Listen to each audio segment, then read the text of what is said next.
are a guy that, for a lot of people, you sort of embody the idea of hardening your mind and figuring out a way to do things that most people think are impossible. You've sort of become that guy. How'd you become that guy? You know what? I grew up not that guy. They see me now as the guy that, with his shirt off, who can do 4,030 pull-ups in 17 hours, who can run 205 miles in 39 hours, who can do all this crazy shit. But what they don't understand is they don't understand the journey that it took me to get to this point.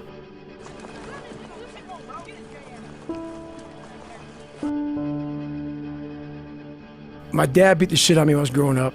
My dad owned skating rinks, he owned bars, he ran prostitutes from Canada to Buffalo, New York. My dad was a big-time pimp, big-time hustler.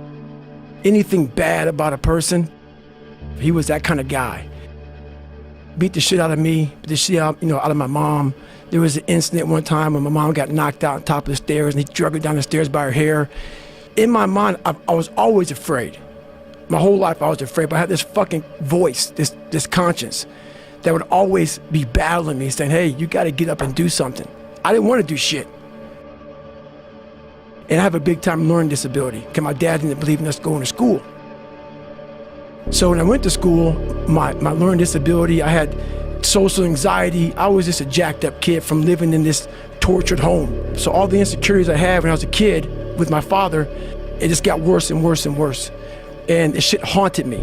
And that voice that I talked about, it kept talking louder and louder and louder, but I was doing nothing about it. From the age of 19 to the age of 22, I gained 125 pounds. I went from 175 to almost 300. 297 was my heaviest. And I started finding things that was comfortable. And the more things I found comfortable, the more uncomfortable my mind was. Because that voice I was telling you about, it always was there. I was just trying to avoid that conscience. I wanted to be left alone from that conscience, and it wouldn't leave me alone. What changed, I watched this Discovery Channel show, Class 224. Class 224. You get treated like the absolute lowest form on earth, and you really got to find it within yourself to say, I know I can do it. I know I can finish it. I know I can do anything they throw at me. That's where it builds character. You find out if you got it in yourself.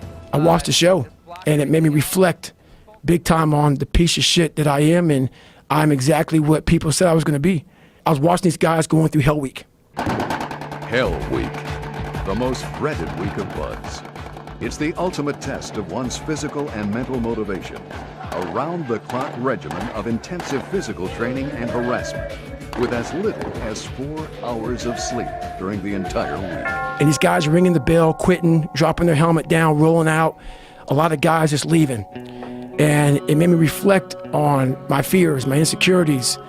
And I saw real men, what I thought were real men who were staying, who were overcoming adversity, who were overcoming all these different things that I had blamed so many fucking people in my life, my dad, my mom for not being there, my learning disability, my skin color. And so I sat there for a while and I was like, no one's gonna fucking come to help me.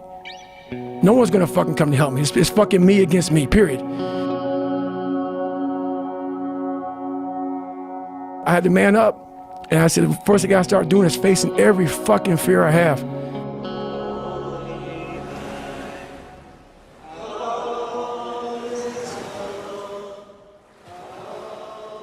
So I started calling recruiters up. I said, I'm gonna go be a fucking Navy SEAL.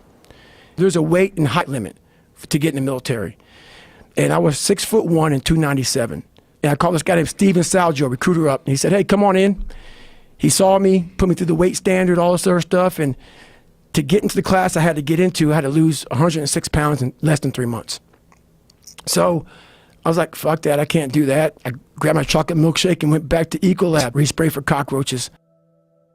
I'm going back to work, man. This is my life.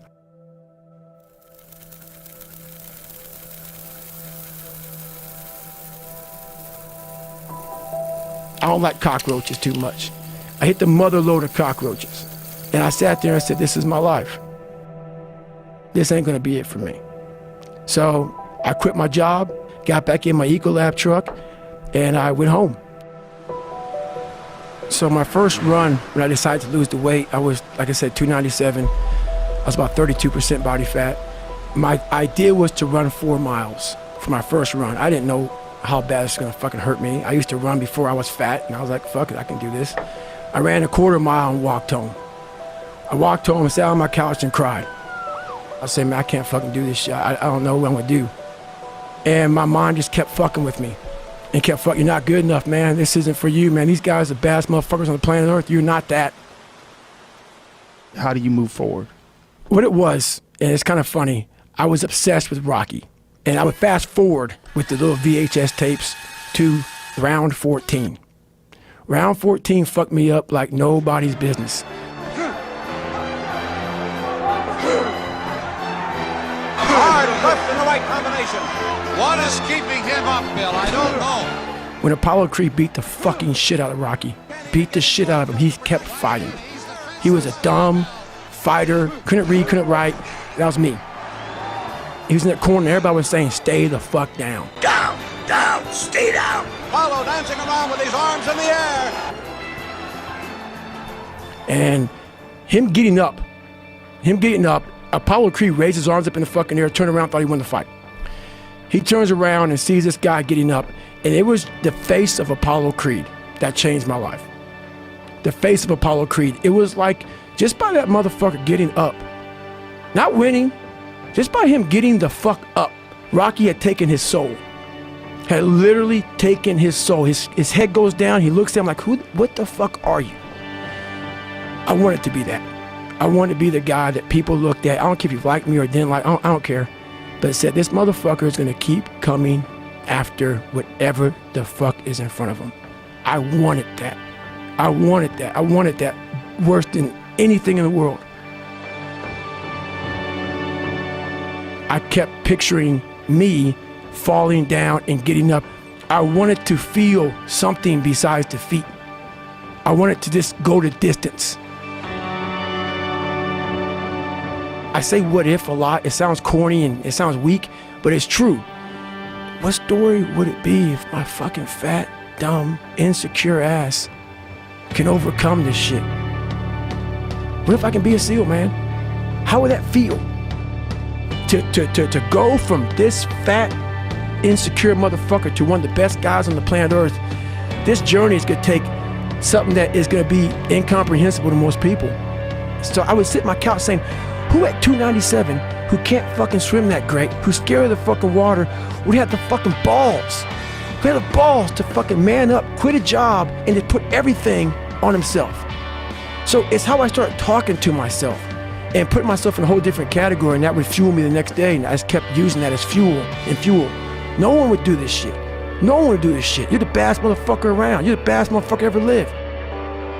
I just kept fueling me with the right kind of message that I needed to hear that I was never telling myself.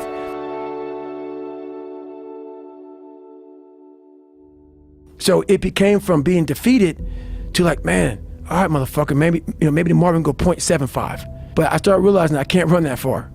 So what I did was I became damn near a professional cyclist with the miles I put on the bike. I rode a bike a lot to lose the first initial kind of weight because my bones were just hurting so bad. My body was just broken. And then the bike got easier. I was able to run more. I went from like 1 mile. 1 mile was a great accomplishment. 2 miles, and then from 2 to 3 was a big one. Then I went from 3 to 6. They have a warning order that they give people to get ready for buds. And the whole thing was running 6 miles 5 days a week. And that was my goal. I failed, I'll go back to scratch. I'll use some positive motivation. I have like one day where I'm like fucking defeated. But I started realizing this is part of the process. This is part of the journey versus just saying, like I used to, I'm just not good enough. We always say that shit. I'm just not good enough, and then we try something else. I'm gonna fucking make myself good enough. And that became my mentality. I had to invent a guy that didn't exist. I had to invent a guy that can take any pain, any suffering, any kind of judgment. I had to build this callous mind And I built it through suffering. I built it through downright fucking just crushing myself. If it was raining outside at 3 o'clock in the fucking morning, if it was snowing, my instinct was, we gotta fucking go out there. Anything that was fucking horrible in my life that I would normally say no, that was inhumane to most people, I had to go do it. And I lost the weight. I went back to recruiter, I got into that class, and I went through 3 Navy SEAL Hell Weeks in 1 year. Only guy to ever be in 3 Hell Weeks in 1 year, to my knowledge. The first one I didn't make it through, the next 2 I did. I didn't stop anymore from there. And I started realizing through this process that the fucking mind is what you created. And I started opening different doors that I didn't think were even there, that I didn't think even existed. And the more doors I opened up, the more I started realizing that my potential is damn near endless. If anybody knows my life story, and I'll try to give you just a snippet of it, to get through where I'm at now, there's nothing but pride I have for myself that I can't really show people. Because I have this face that they see like, are you happy? What's wrong with you? You're missing the story, man. Am I happy? What the fuck do you think? Don't misunderstand the passion in which I speak for not being intensely happy. But I'm not done. No, I have a lot more shit to do. A lot more shit to do.